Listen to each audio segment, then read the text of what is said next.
and of course, all of the rank and file of our organization. 3 years ago, voters in the Bahamas decided to give Philip Davis and his team an opportunity to govern on their behalf and for their benefit. This was a sacred trust invested in them. 3 years later, the Prime Minister and his cabinet have breached that trust. Our nation is staggering under the weight of ineptitude, incompetence, but most importantly, a government that is incoherent in the way it is rolling out national development. The Prime Minister of our country has proven to be a dabbler, tinkering around the edges, not serious or focused as a leader, not intentional about governing our country. And as a result, we are not seeing the meaningful progress that was promised. He and his administration are more focused on the perks of governing, such as international travel, than on truly doing the hard work required to alleviate the pain of the people of this country that have invested their hopes in this administration. I said before, our nation is staggering. We are never sure who is in charge of the government. Is it the Prime Minister? Is it Fred Mitchell, the Minister of Foreign Affairs? Is it the Financial Secretary? We are uncertain oftentimes of which government official we ought to believe. One day, one minister comes out with a major announcement only to be contradicted the same day or a day later by another minister or the Prime Minister or the office of the Prime Minister. We ought not govern through chaos, but we ought to be clear and straightforward in where the government stands on important issues like whether or not NIB will not only increase in the first year, but in the following 5 years, what will the actual rate be? To date, we still have not gotten clarification. It creates confusion for the public, not just the local public, but the international public that's looking on. Confusion is not a hallmark of good governance. We've not only seen it in NIB, we've seen it with the Freedom of Information Act, conflicting statements by the Minister of Foreign Affairs and the Prime Minister, conflicting statements on procurement by the FS, the Minister of Foreign Affairs and the Prime Minister. They continue to flip-flop and contradict each other. Our nation is staggering from one scandal to another. Politics and government are constantly being commingled in the Davis administration. So much so that the government pays for political travel to Bermuda while the Minister of Immigration goes to his constituent's funeral to swear in a deceased widow as a citizen. Constantly commingling politics with good governance. Government use of public funds was seen to be at work in the by-election in West Grand Bahama and Bimini, commingling of politics and governance. The Davis administration claims to want to fight inflation, but raises VAT on bread basket items, health insurance, and medicines, while raising BPL rates several times over the course of as many months.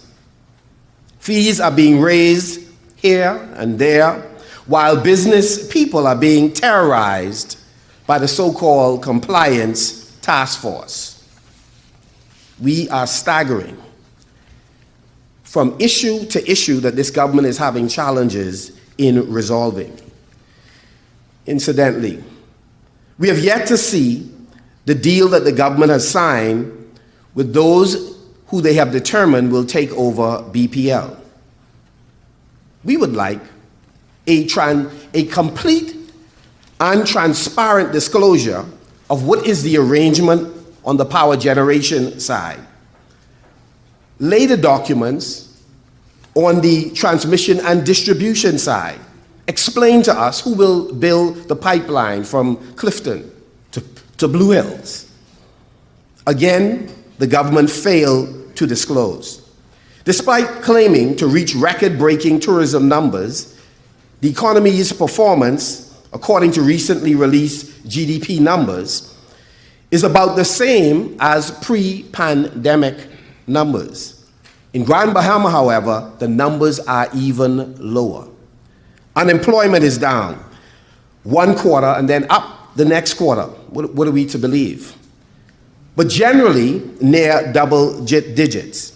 Despite increased revenue and the claim of exceeding revenue forecasts, the national debt continues to rise under the Davis-Cooper administration. And one of the sad things many of us know is that various vendors are wondering each time they enter into arrangements with this government, will we be paid? But one thing we do know is that when money is being spent, we know who is getting paid. Politicians who felt as if they were aggrieved by the former administration, they're getting paid in secret settlements. Public servants who felt that they were aggrieved, they have gotten paid in secret settlements. Numerous consultants throughout the public service, they are getting paid. And no doubt, the many executive chairmen, even where there isn't statutory covering for it, they are getting paid. The things that they see, that is the Davis administration, are things that we see entirely different as a public. The Prime Minister wants us to believe that the things we have heard from some of his ministers, and even himself, we really did not hear.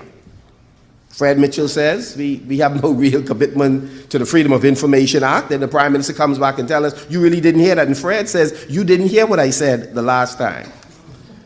They've done the same thing on numerous issues, but we do not believe that the public is buying it. They want us to believe that we did not hear the Prime Minister say that he would disclose the terms of the deals relative to BPL. To date, we don't know who will ultimately operate BPL and who will ultimately pay the employees. Again, I believe the public is exhausted of this administration, and I don't know about you, but I believe they want them to go. It's very difficult to point out the accomplishments by this administration over the last 3 years that has broad-based benefit to the masses of Bahamians. Because that's why we are elected, to have some fundamental impact on the condition that Bahamians are facing throughout the country. Misery, disappointment, and discouragement among many Bahamians unfortunately abound. Even former PLP ministers are warning the governing party about its behavior, about the arrogance of this government, the aloofness of its members. One of the things we are certain of is that costs to Bahamian people continue to rise. And the questions Bahamians are asking 3 years later, and we're asking, are you better off than you were 3 years ago? Based on the promises made by the Davis administration, which was to explode economic growth and development, and you would feel it in your pocket.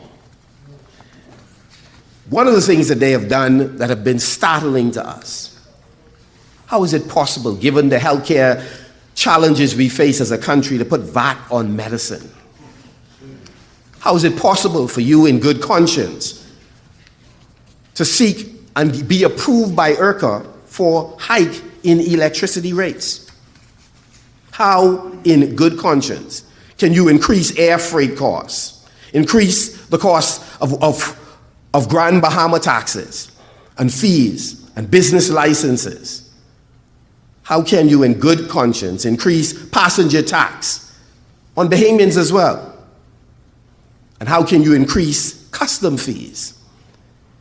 I believe some would summarize all of this as saying that this government has simply increased the burden and increased the pain on the Bahamian people. To be clear, the PLP knows that the last 3 years have been lackluster. And that is why so many of their supporters are silent or they are sad. The ones that are speaking loudest are on the payroll in the countless war rooms that they could establish, even while they fail to build shelters for women, girls, and children who are in situations that put their lives at risk. You know what? Not only the rest of Bahamians, but PLPs, who we are concerned about, cannot celebrate 3 years later because there's very little to celebrate. The wages of Bahamians are tight. Some would say dead tight. Their cost of living is up. Some would say way up. And their sense of optimism about the future is down. Many would say way down. They've not made doing business easier in this country. They've not provided better service. They've not made government more transparent or made your life any better. Small business assistance is a shadow of what it used to be under our administration. We continue to search for the $50 million that they would provide every year. This is what happens when you have an unfocused, disengaged Prime Minister, who happens also to be the Minister of Finance. When you spend more time burning fuel, jet setting around the world, claiming that you are saving the planet, while your country buckles under the weight of your absence and staggers under the burden of your dysfunction. This New Day government is tired, washed up, and panicked. That's why they're running everywhere we go. We go to Eleuthera, they follow. We live in Grand Bahama, so they come over to make things just a little bit worse. And I believe, as you believe, it's time for this government to go.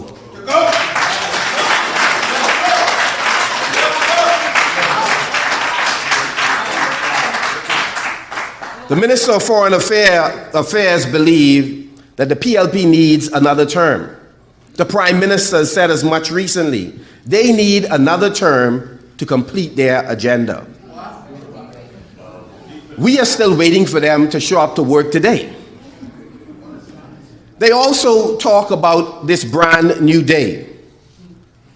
But even when there's a new day, we also know it's the same old PLP.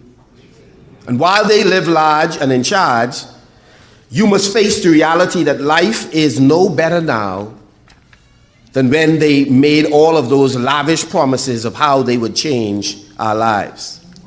They love to talk about challenges in the FNM. It's a preoccupation of the Prime Minister and his chairman. We just want to remind them very, very briefly. The Prime Minister has fired the next Prime Minister in North Abaco recently. He's fired the executive chairman of Water and Sewage, and they are undermining any work he seeks to do in North Eleuthera. He has quietly fired the head of BAMSI, of BAIC, and I believe recently they've had to fire the head of Clifton. He has shuffled multiple ministers who are having substantial problems. Whether it was the Minister of Housing, who illegally borrowed a large sum of money,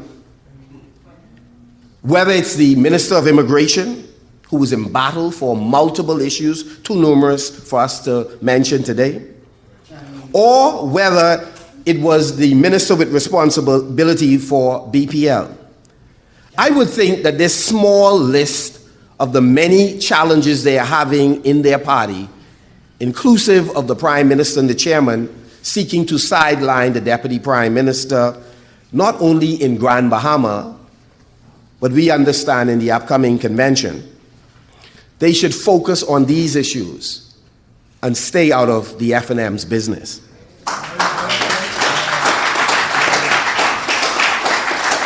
Our nation needs a strategic plan, a focused government to execute it. and an inspired people to work together to fulfill it. We promise you, our leadership team that's here with our members, we will not tinker around the edges. We will not merely dabble.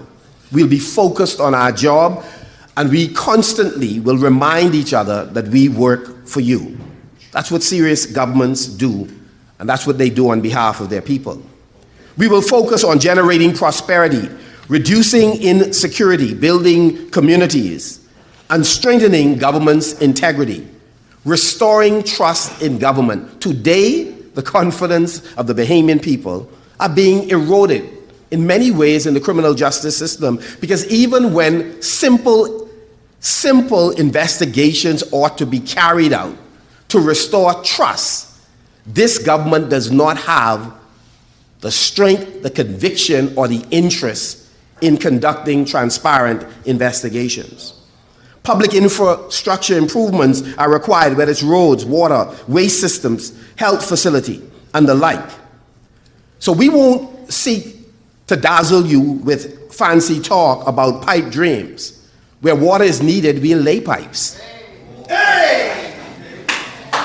And we will focus on the work of getting things done and making things better for the people of the Bahamas, so that they could touch them, and they could feel them, and they can benefit from them. As I wrap up, I want to say that I live in Grand Bahama. The Member of Parliament for East Grand Bahama is here today. Many residents are coping with the psychological and social impact of Dorian. And one of the things that we expected was that this government, having watched us for several years, would come in serious about home repair and restoration in areas hard hit. But they have come in and they have done infinitely worse than we could have ever done in the aftermath of Dorian. We want to say to this government, they still have a little bit of time to get some things right in Grand Bahama and in Abaco. We need you to give serious attention to the many residents who are hurting and still waiting for relief from this government. Our children and young people, along with the elders, will see a massive effort under our administration to re-inspire their confidence in our nation and to help them achieve their hopes, dreams, and aspirations. 3 years into this Davis administration, the deafening silence of an unserious, disappointing, and despondent government affirms and shows even more how much we need a change. We need a change, and we believe, by the grace of God, that change is coming. And no matter what this government does, we know that this change is unstoppable.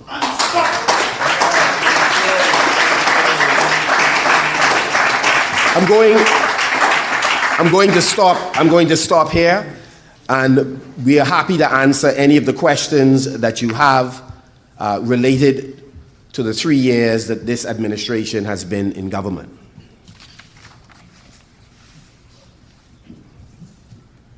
Good afternoon, Mr. Blanchard. What do you make of the Prime Minister's announcement last night that the government would finally grant an increase for petroleum retailers right before they were set to protest outside of Parliament tomorrow? Well, this team has met with the petroleum dealers on more than one occasion. They had put forward a proposal to the government that the government, we expected, would have responded in a timely fashion to, and the government simply didn't. They kept avoiding to have a very serious conversation. And so we know that the Prime Minister, as I said early in the presentation, this government is panicked. And so when the government realized that members from the marina community, by the way, who are doing probably worse than they have ever done in the history of the country, because persons have gone south because of the taxes introduced by this administration. Once they realized that the marinas were also going to join petroleum dealers and be downtown, the Prime Minister, in his typical knee-jerk fashion, announced the increase. Now, what would be interesting to see if whether or not he's going to saddle all of it on the Bahamian people, or he's going to rethink his position and the government takes a cut. I believe money is better off in the hands of residents and the private sector than in the hands of the government.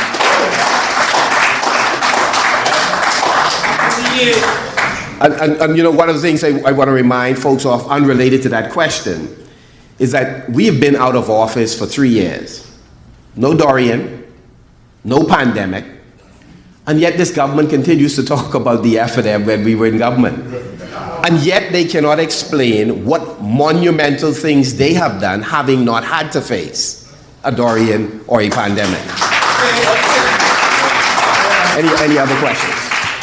In response to your concerns that the government's back and forth with the Port Authority would, I guess, affect investor confidence, the Prime Minister indicated that the exact opposite has happened, as evidenced by a heads of agreement signing this afternoon with Bahar Mar. How do you respond to that? I mean, it's apples and oranges. It's Jabim and Timbuktu. No, the Prime Minister, you know, unfortunately, this is the same Prime Minister who, when he was traveling, made the point that investors are afraid to invest in Grand Bahama. That was the statement, right?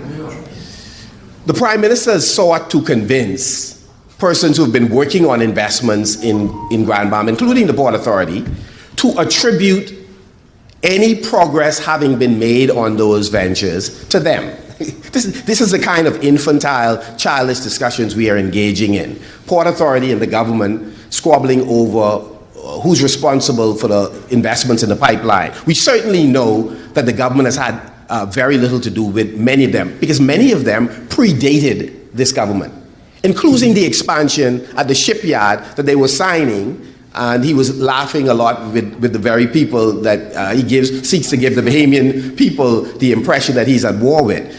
No, so the Prime Minister is wrong on this matter. Bahama has a substantial investment in the Commonwealth of the Bahamas, and they're doing fairly well. So they see opportunity to further expand, as does the investors who have taken over Ocean Club and are in the process of launching another phase, a multi-million-dollar development that will be in excess of $200 million. So we are not surprised that projects that were in train are continuing. It's expected. What we are saying is that when the two families in Grand Bahama were fighting among each other, it damaged the economy of Grand Bahama and Freeport. So how much more so would the fight between the government and GBPA, the same families, damage the confidence of persons in Grand Bahama and Freeport? And depending on how the government engages in that fight, they send a broader message to investors looking at the rest of the Bahamas as a place where they may come and invest. And so all we're saying to the Prime Minister is be responsible. We are prepared to stand with you and hold the shareholders to account, shareholders who we are on record as saying they need to broaden the amount of Bahamians who are shareholders in GBPA and the related companies. We need more licensees to be shareholders, and Bahamians from wherever in the Bahamas to be shareholders. And so the Prime Minister, again, is deflecting, unfortunately, but I don't believe the public will buy it. Just speaking about the Port Authority, I don't know if you saw the papers today with Reuben Hayward. He did confirm that the Port Authority has given money to both parties, but Mr. Mitchell, as of late, said that Mr. Hayward was, quote, kissing and telling, even though the Prime Minister said he gave no money, or he didn't receive any money. Do you feel like that's not a good look for Mr. Mitchell to go after the Mr. Hayward, considering that Mr. Davis said it's really up to the donors whether they want to reveal who they give money to? I spoke earlier about this government engaging in flip-flopping. They change their position from day to day, from hour to hour. So you just cited, thank you very much, another example of this government consistently contradicting each other. They're not on the same page. They are unfortunately having a fair amount of chaos internally, and so the Prime Minister and the Chairman, as they often do, they're sharing conflicting information with the public. But we're going to try and stay out of their business, only to say that we're expecting them, and on the same issue that you just mentioned, we're expecting them to be transparent in how they do business. We have a procurement law.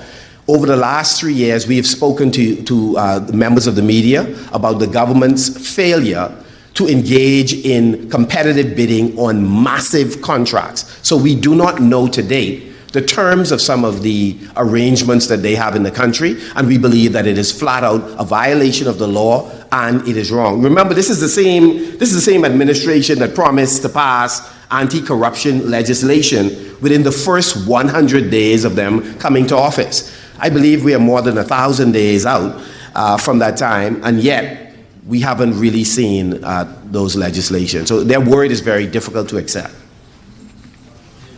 Good afternoon, Mr. Yes, sir. You and your parliamentary colleagues have repeatedly hit around the government for its travel. However, no later than last night, the Prime Minister would have said on Saturday that no government is able to strengthen international relations and diplomacy and advocate at home, and it requires traveling around the world to do that. Yes. Under a Pinchard administration, how would government travel look? Right. So, again, myself and the deputy leader of the Free National Movement, we've often talked about how the government seeks to spin what we say on this issue. We make the point that the Prime Minister ought not show up at conferences and find himself there often with ministers, meaning those who travel should be fit for the occasion. So a minister shouldn't be traveling to conferences where technical officers, permanent secretaries, directors can very well execute the function.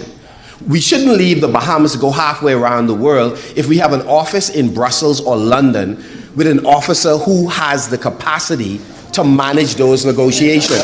So that's all we're saying. So, and then secondly, all of the persons on the trip should be there for particular reasons. The difficulty this administration has is because it's failing to produce opportunities for Bahamians in so many ways. Many of their supporters are angry. So you'll find on many of the trips, persons who they have otherwise not been able to touch their lives, they are touching them in Dubai. They're touching them in Orlando. They're touching them in Canada. And so all we are saying is do not use a serious economic or diplomatic mission for the purpose of addressing what you should have done through economic growth and development. That's the point that we're making.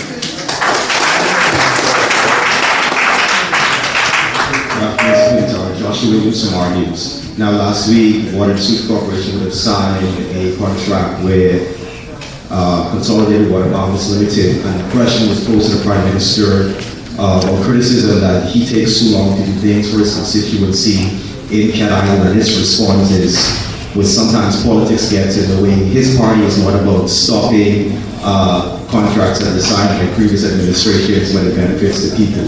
And he said he doesn't know about the quote other side. What is your response to that? The Prime Minister is from Old Bight, Cat Island. I'm descended from New Bight, Cat Island. No, it's a fact. It's a fact. It's a fact. The Prime Minister has been in the chair in Cat Island, I believe, more than 25 years. Of those 25 years, he has also been the Minister of Works with responsibility for water and sewage. And he still failed to execute.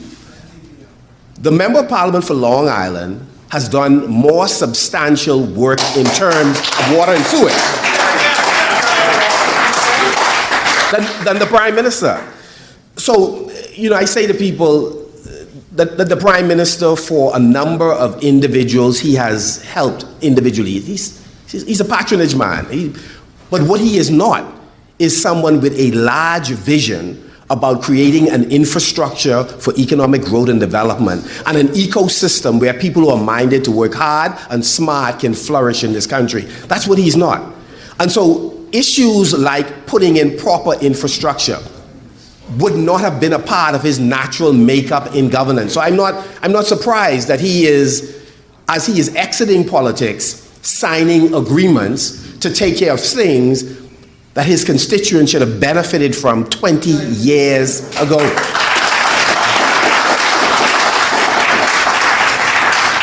You know, the truth is, Cat Island, Rumpkins, and Salvador are absolutely beautiful, and I have no doubt the Prime Minister, like myself, love those islands and love the people. But in terms of his stewardship in his constituency, it is most unfortunate. He has not performed well at all in his constituency. There are aspects of the constituency that if Columbus was to return, he would recognize it.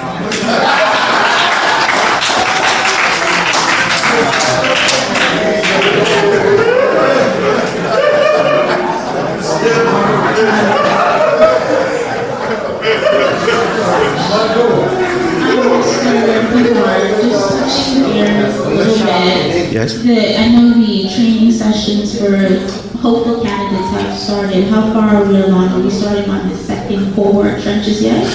Yes, we have started. In fact, just last night, the chairman and his team presided over the beginning of the second cohort, and we are quite excited. I think at the end of this session, we'll have more than 100 persons who would have signed up and gone through the modules to learn about the history of the party, how to behave in your constituency in preparation for election, once you are elected, in the event that you're appointed to cabinet, how you ought to govern yourself, etc. So a whole range of things that we thought was absolutely necessary. And so we are very pleased at the response from a number of prospective candidates. And so you will see over the course of the next several weeks, some of those persons who are not facing any fierce competition, we'll be able to resolve where there are, in some cases, 2 or 3, because in many of the constituencies we have 5, 6, 7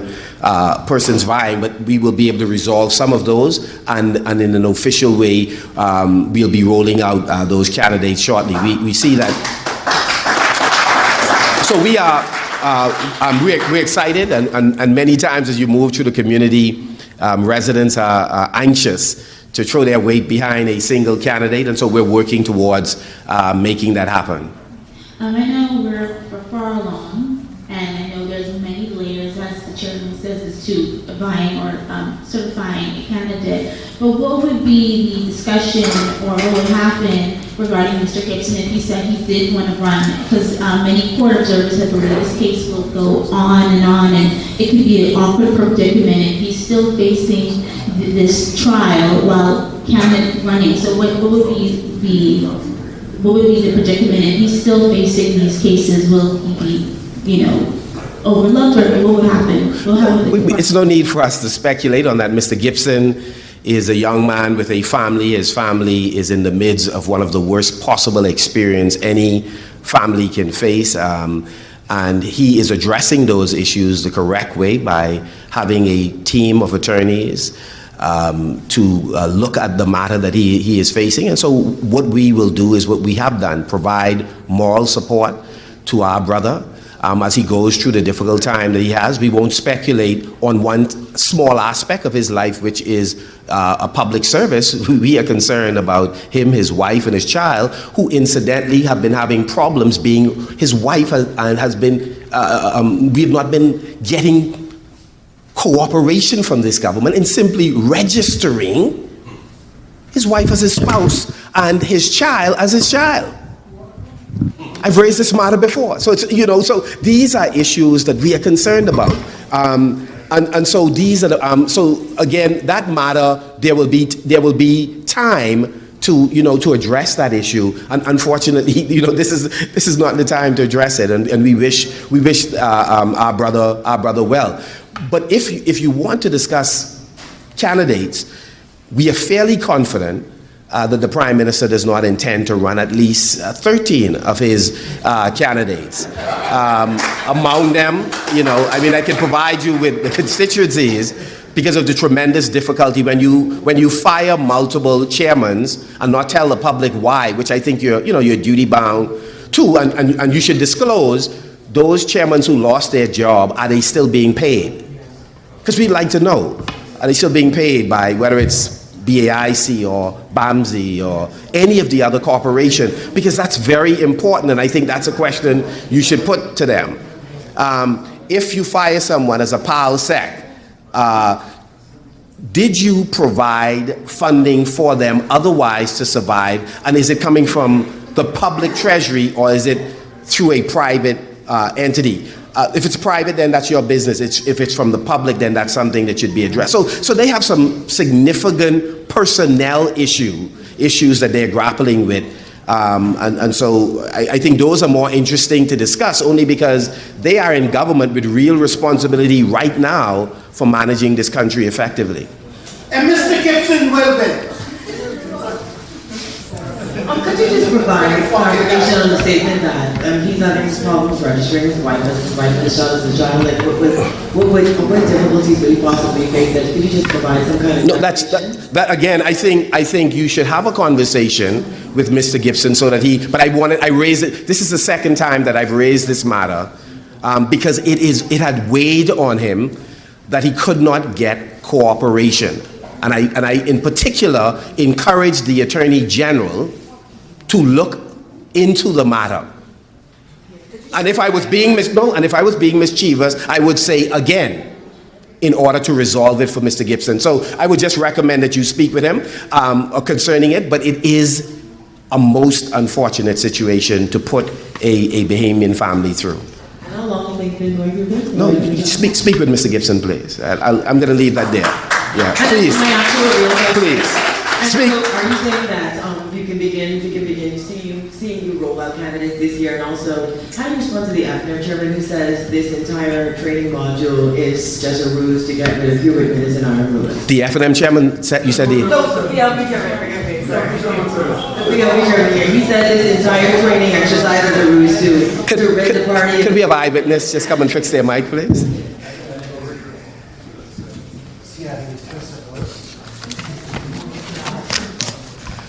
I just highlighted for you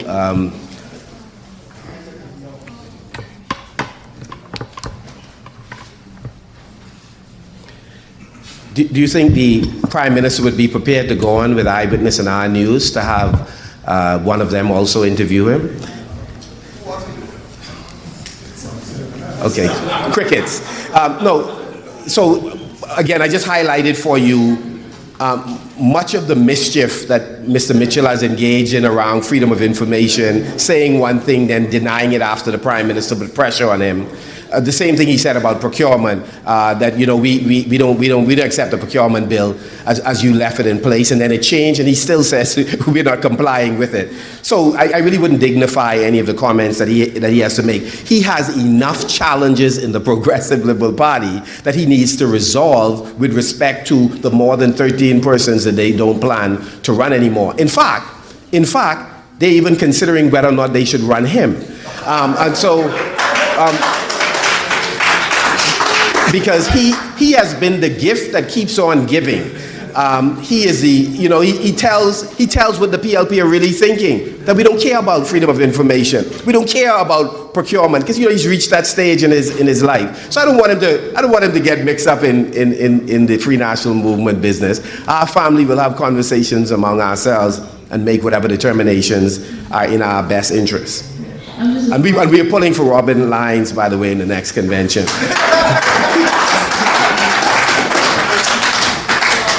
Again, it's a follow-up question. I know you want to respect Mr. Gibson, but you can say that you're just having a wait-and-see point. No, I've said all I have to say on this subject, but thank you. Mr. Pintor. Yes, sir. Thank you so much for watching last night. We hope we can get you on sometime soon. No, please, you promise? You promise? Yes, but I wanted to go back to the campaign situation.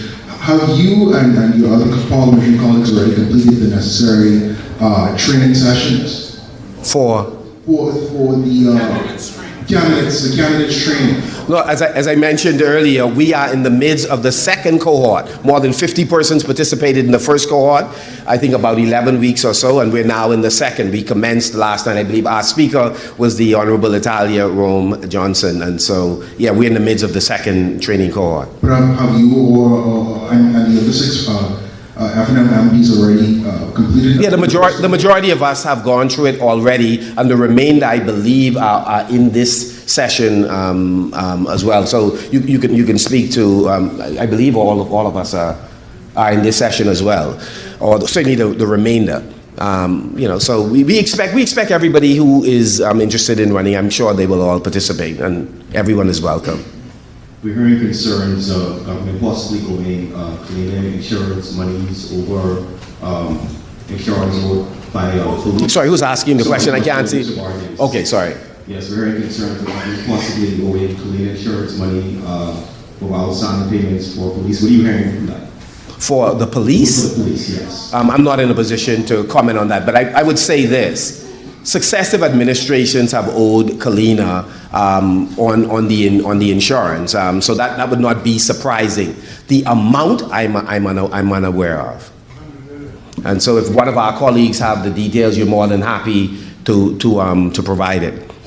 But I could certainly tell you there are many vendors throughout the Bahamas that this administration is having difficulties paying. And we just say to them, have an honest conversation with the public in terms of what you are up against in terms of cash flow, because a number of businesses are struggling. Right now, we are getting persistent complaints about the shortage of medicine in a number of locations. It is a very real issue for Bahamians. I spoke in Marathon last night, and one of the issues raised by one of the participants was her difficulty in getting insulin. And she was saying, listen, if I go and try to get it on the card that I have, I'm in no position to do so. I would have to go to one of the private pharmacies and hope that they have it. But they were saying that if you go through the normal channels, people who are hurting Bahamians, vulnerable Bahamians, they are having difficulties getting the medication. And so we want the government, just have an honest, open conversation with the Bahamian people about the challenges. I think people would respect you for that, even if they are angry with you. Okay? Thank you all very much for coming. Thank you, members of the press, for joining us. I want to thank the FNS for being here today. Thank our leaders for giving us this wonderful opportunity. Good afternoon, drive safe, please. Oh, yes, I'll do so.